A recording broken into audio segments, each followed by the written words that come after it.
She hit the flow. Next thing you know, shoulda got low, low, low, low. That's an old song from Flo Rida and T-Pain. It's a good one though. I like it. And when I think about low, I think about Lowriders, and I think about a good time in Lowriders. So this is an old model by Revell. It's, I think, my first Revell. I learned about these Lowriders from Champion DJK's channel. He had the ones that actually had the suspensions that moved up and down. I don't think this one does. But I also saw like an internet forum where someone stripped the graphics off of this car and just made a green Impala, which I'm thinking I might try to do. But anyways, let's take a closer look at this thing. I always knew that this car was going to be a classic, even back when it first came out. It was actually designed by GM designer John Moss, and at the 1992 Detroit Auto Show, they showed a concept car that looked just like this, except, well, alright, maybe not this. It looked just like this, except with a red bow tie. That's my understanding. So it's such a clean and smooth design that I liked it, you know. I pretty much thought it would be an instant classic. And now, several decades on, I don't know. What do you guys think? Do you like it or not? I still like the thing. I wouldn't mind owning this vehicle. Okay, well, anyways, I did rip it out of here, and it comes with a tattoo for some reason, like a temporary tattoo. Well, I guess this is marketed towards kids. And a little script here on how to use the tattoo, but it says here 2001. So I am curious about whether or not it's got paint rash and stuff like that, so we'll see what happens to a 20-year-old model made by Revell, or branded as Revell. Who knows what it was really made. Another thing is the scale. So let's see how long this is. Okay. So I looked up on the internet that this thing is 5,438 millimeters. So let me pull up my calculator. 5,438. And I'm going with the overall length because it's kind of hard to measure the wheelbase. It's more accurate doing the wheelbase, but it's not easy to do, so I'm not going to. 85.25. Yeah, I would say that's 1/64 scale. You know, just the thickness of the paint being off a little bit might be affecting that number. So Revell, being a model making company, I know them from making like plastic model kits. So it's good to know that they're making accurate diecast cars. I don't think they make them now. Correct me if I'm wrong, but glad to know this thing is in scale. Okay, so a couple things else I've learned here. The Chevy Impala dates back a long time, back to 1957. But if this is a what did the package say? It says it's a 96 Impala. So that would make it the 7th generation, the very last year of the 7th generation. The 7th generation was between 94 and 1996. And essentially it was a high performance version of the Caprice 9C1 police package.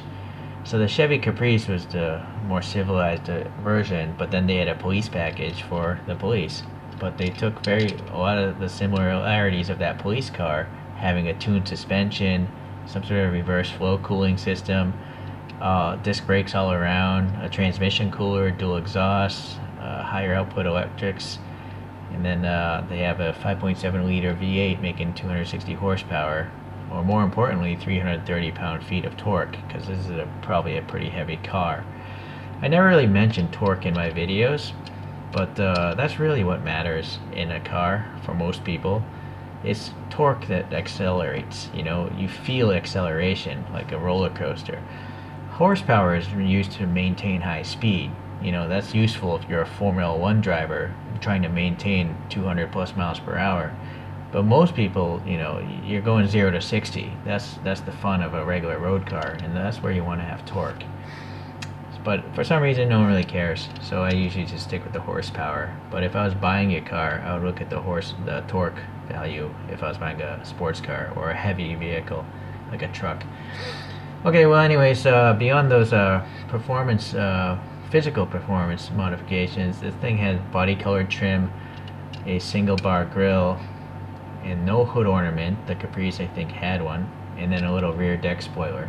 So Revell got that right. And you know, the original car had these 5 spokes, and I guess one year they had a shortage and they had to cut the sales short one year, but then it came back and they sold them again. Now Revell, obviously making a lowrider, has got what, probably 100 spoke Daytons or something on there. But hopefully we can just try to look at the casting itself, although it might be a little tough with the the graphics on this thing. They're a little bit questionable. But anyways, yeah, I mean, it's pretty good. The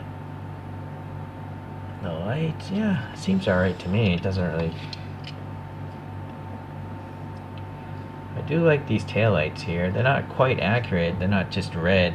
There's like red behind a clear lens. But the back logo looks pretty good. The overall proportions look nice. I think it's a good model.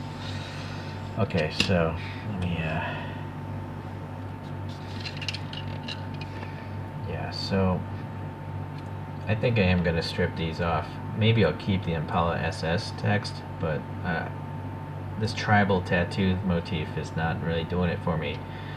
I do like the wheels. I thought for a moment, should I do my own 3D printed ones, but I don't think I could do a better job, because those are really thin molded spokes, and then I can't really paint this chrome finish unless it takes a lot of patience to spray like a Molotow pen refill onto this, because it takes like 7 days or something to dry.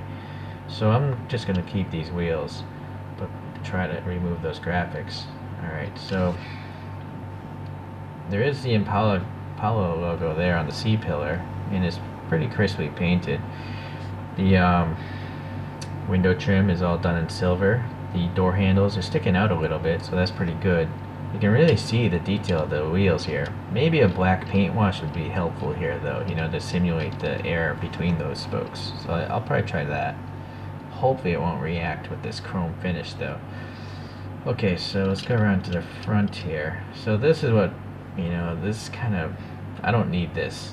I don't need a cartoony dragon. So I think I'm going to strip that off for sure. I guess this engine must open, because this hood gap is quite noticeable, of course, from a mile away.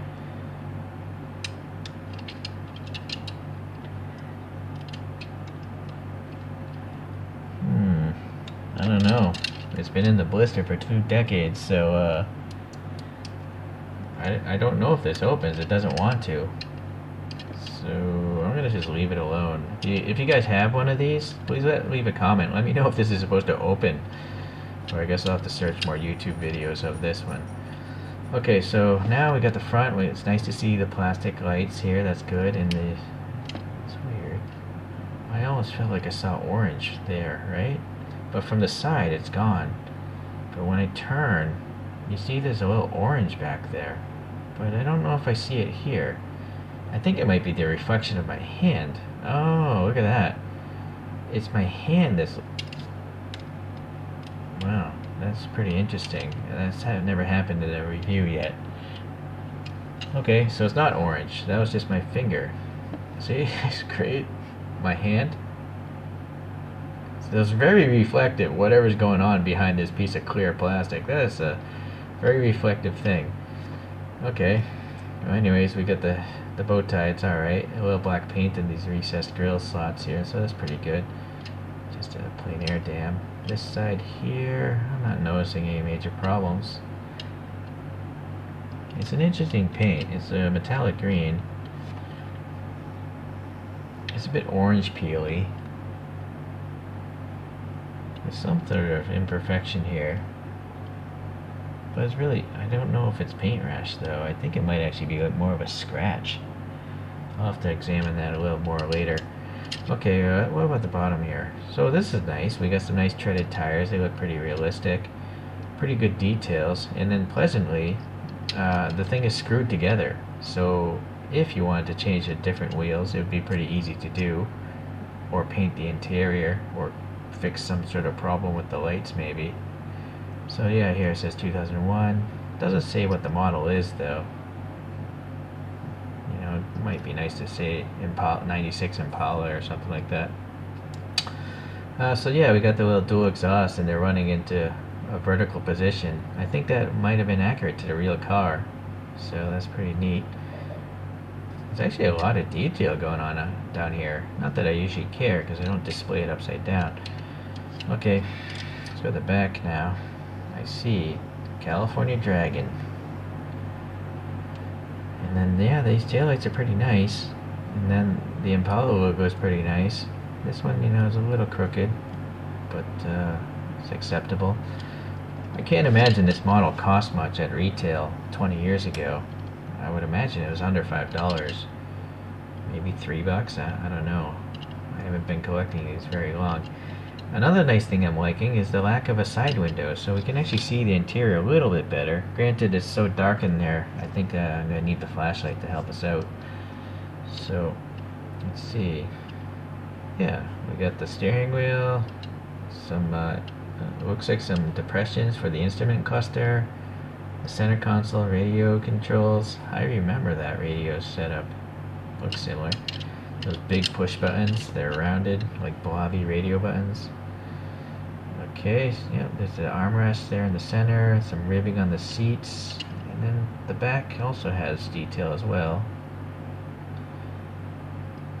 What door hand? Yeah, the door, there's an armrest there.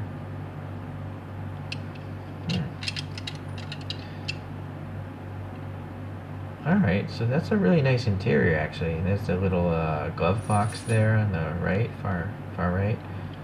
Some speakers here in the back. So that's really nice. I imagine the real car may have had a black interior. I might be mistaken, but I guess it's okay. Although I would prefer a lighter color to see more details. So that's one of the great things about the screwed together base. Alright, so I guess that's it for this, but as it looks right now. So I am going to try to strip off those graphics. Like, that dragon really bothers me. So I just want to tell you guys some little tips here I've learned from trying to strip the stuff off some Hot Wheels. First, you gotta get some Q-tips. Different kinds are out there though. Let me show you a few. So they're these thin wooden ones, and they just have a little bit of cotton on the end. These are kind of nice because they're so rigid. You can try to get up to a line. So for some precise work, but they're not the very best for precision work. I'll show you that in a second. So these just came in the mail.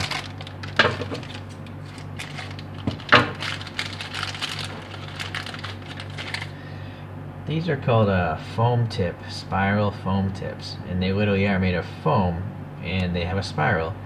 This to date is my favorite one to get detail work done. Like if I put too much paint on something, you know, I try to get right up to the edge, and I can take off the excess paint, that kind of thing. Or in this case, I'll soak this in some sort of solvent, and then I can just rub it right on the actual graphic, you know. But still, if you're like trying to use a Q-tip like this, you can do it, but I find that, you know, sometimes you just lose concentration, and if you get any on the windows, I think the solvent is going to cloud up those windows, or have some sort of reaction with the windows. So hold on. So I would suggest you get some sort of masking tape.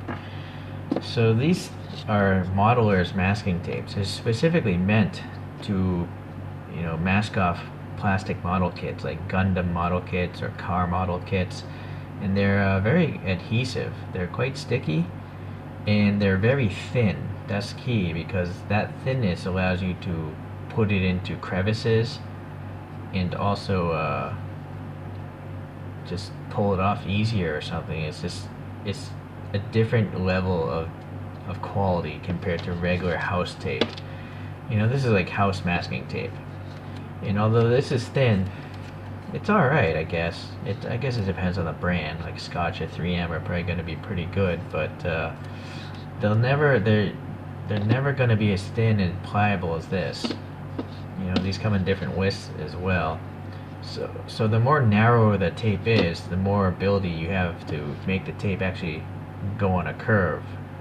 Whereas this, you can't really make this curve because it's just too wide. I hope you understand what I'm trying to get at there.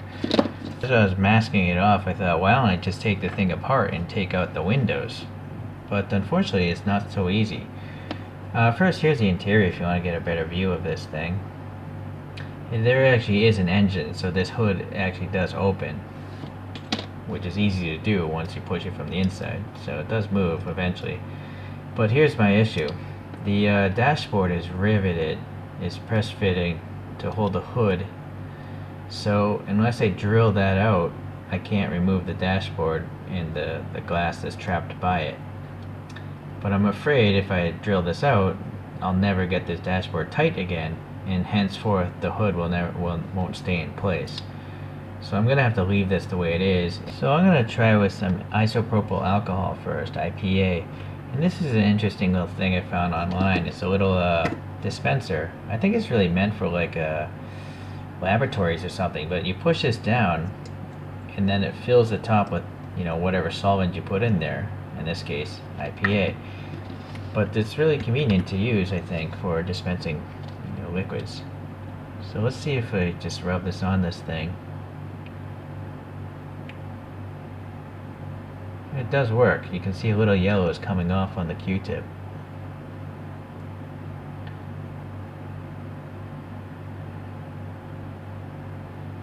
Okay, but the problem is, well, it is coming off. It's just very time consuming.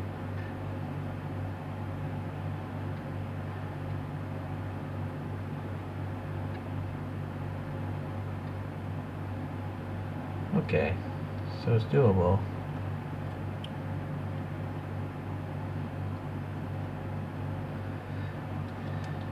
So, I had a lot of success in the past with this Scotch adhesive remover, so I'm going to try that on the other side of the Q-tip. We'll see if it's any faster, because it was really fast on the Hot Wheels. I should truthfully be wearing a respirator. It's kind of bad smelling this stuff.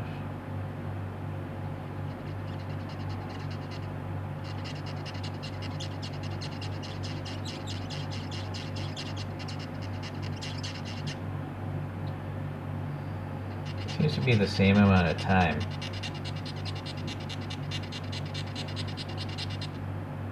Yeah. Possibly slower than the IPA. But on the Hot Wheels, this stuff works super fast. It was like the Hot Wheels Ford Falcon XA or XB, I forget which one, but it was green and it's got a bunch of flames on it. And the Scotch adhesive stuff worked pretty well. I just tried to put on some more Scotch here.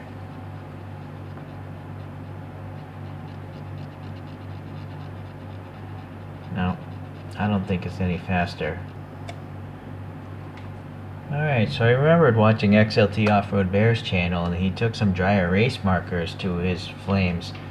And so I have this really thin tipped one I got off AliExpress. Let's just try this thing, right? So, let it focus here. So I'm just going to rub it on this section here for a while. Try to get some friction, or try to get that chemical in there.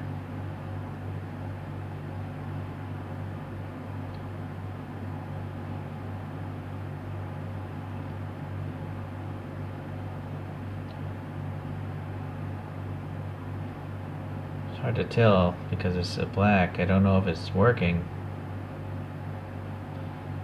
Alright, let's see what happens there. That was a good minute or so. I'll take a Q-tip. I do feel like it worked. Right? Might have to rewind, but I feel like it actually worked faster than the other two chemicals so far. So let me try again on that little yellow section there and see if it vanishes totally. Okay.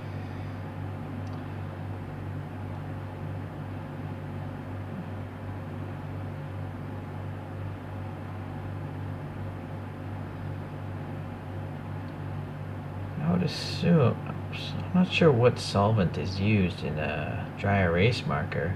I kind of just assumed it was alcohol. So, I wonder if it's IPA. Maybe it's this physical action of the tip itself that's also helping. Look at that, it did work. Alright, so, XLT Off-Road Bear, thanks man, because so far of the three chemicals, it seems to be the best. And also here, I was noticing the IPA was starting to maybe ruin the paint, or it's leaving like a sticky residue. So, but this side seems smoother. Okay, well fortunately I managed to find some other colors. So the black obviously hides it, but this pink one works better. What I haven't tried is blue. But let's show you this pink, it's the same brand, it's just a different color. But being less opaque than black, you can actually tell when the actual graphic is gone, right? So I'm going to start right here and just keep rubbing this in until I stop seeing yellow.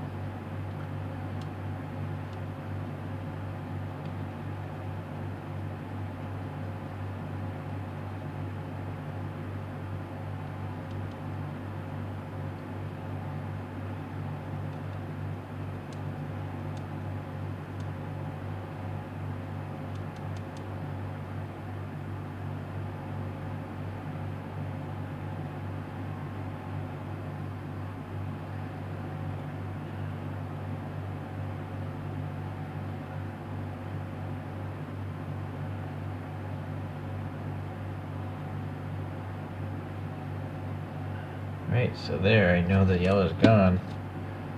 So let me wipe this off.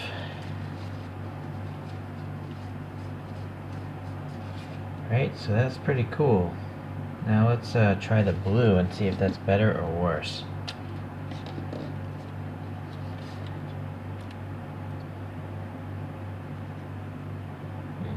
I think it's a little harder to see through the blue. So I don't know if they make any other colors, but you just gotta look for the ones that have these weird spongy bulbous magnetic covers. Ideally you try to find like a yellow dry erase marker, since then you can see more of the graphic being removed. Yeah, I'm gonna stick with the red one, I think. I'm sure this is actually working, it's just I don't know when to stop. So there's the cap. Let's see what happened here. Yeah, it took a little bit off. Well guys, there was some good and bad about doing this here. So I continued with this, this type of marker here on the back, and then on the side it worked out alright. But on the hood, it had a hard time getting through that Dragon because it had so many color layers. So I actually tried switching over to this brand, this Pilot brand marker, and it tore through that extra tampo super quick. But it also left like a crazy residue that I couldn't get rid of. So I ended up taking my Dremel polishing bit and polishing wheel, that soft, whatever they're called, polishing pad, and I had to polish this thing down because this is not a good idea, this one. So then I continued back with this one here on this side, and then I had some problems. Same marker, different side of the car, but it literally tore the paint off here, this rub strip, and then a little bit there, and I couldn't get it out of the crevices like I could on the other side. So I don't know if the paint was just super thin on this side of the car, or it's just maybe it's not a good idea to try to take the graphics off of a 20-year-old diecast. So it's a darn shame because I was so close. I got 3 of 4 sides to be pretty good, but this one is just a disaster. Right, I even managed to get most of the yellow out of the crevices on this side. But even still, I guess you can see a little bit of the casting on the edges of the panel lines. So it's a shame. Anyways, I did add a little bit of the black Tamiya paint wash into the wheels, and I think that really helps pop the the Daytons. Without the black, they just look super chrome. Like you couldn't even tell they were, you know, multi-spokes. This side's a better application of it. So anyways, I guess that's my learning lesson, or something to pass it on to you guys. If you have a really old model, maybe it's not even worth doing. Although that dragon thing was so ugly, I figured I'd get rid of it. So anyways, as I showed you the interior, this does open and stuff, although it doesn't really excite me, because look, you can't even see anything. It's just a black blob of something. So, okay, let's compare it to the few other lowriders I have in my collection. I really wish someone would take this on, a premium brand would do this car again, or Revell would just release it again, because it's really nice. I know Hot Wheels did it, and I think another brand, maybe it was Johnny Lightning, did it, but they just don't have the plastic headlights or taillights, so I don't like those. But speaking of Hot Wheels, there is this. I guess this might be a lowrider. It's definitely got the paint job for it, and it is riding pretty low, but it's a pretty small truck. Right, and this actually measured out to be 1/64 scale, so this is a pretty accurate comparison. Okay. Here's another Hot Wheels. I did a wheel swap on this, and if I don't have a video up on this beforehand, it'll come soon, and it works pretty well. These are those Word C wheels, so the brakes actually rotate with the wheel, unfortunately, but I think it's a good match for the graphics of this Hot Wheels. I also added some paint details to this Hot Wheels too. So that's a lowrider pickup truck again. La Troca is the name of the Hot Wheels, if you guys don't know. Okay. And then the next ones I have are Auto Worlds. So you got this Cadillac lowrider. It's such a huge vehicle, that Caddy. I mean, the Impala is a big vehicle, but the Caddy's definitely bigger, I think. It's longer for sure. So, it actually so long it stopped against the screen. So I have a video on all these cars reviewed in my history if you want to search them out. Okay, so then we got this coupe Impala. This is an earlier version of an Impala. I think it's a 66 if I recall, but it's also by Auto World. I really love the paint job on this one. I mean, look how intricate it is. Right? Unfortunately, it has painted headlights and taillights, and it also has a big panel gap in the hood as well, so that's not to my greatest heart's desire, but it's still a great paint job. And then the last Auto World here, I think this is a 64 Impala, or maybe I got the two mixed up, but I'm pretty sure this is the earlier version. So again, it's another nice model, just the hood panel gap bothers me, and those ghostly white headlights, they're just not the greatest. It would have been nicer to just have plastic headlights and no panel gap. You know, there's no need to see an engine that looks pretty weak anyways. So, alright, well anyways, that's it for my lowrider video today. Sorry it was a long one, but hopefully you may have learned what you should or should not do if you're trying to modify something with tampo graphics. There's also tons of other videos on YouTube, but from my experience now, it depends on the brand, what chemicals work, because that Scotch stuff worked great on one Hot Wheels I had, but not a different Hot Wheels. And then who knows what these whiteboard markers will do to other brands of diecast. And then I have used IPA to remove something off the recent Hot Wheels Miata, and that worked with no problems, but obviously it didn't really work on this card. So it's a crapshoot, it seems. You know, if you're gonna mess with tampos, you better buy two diecasts, because there's a good chance you're gonna mess one up. Alright guys, well thanks for watching. I'll see you in the next mod.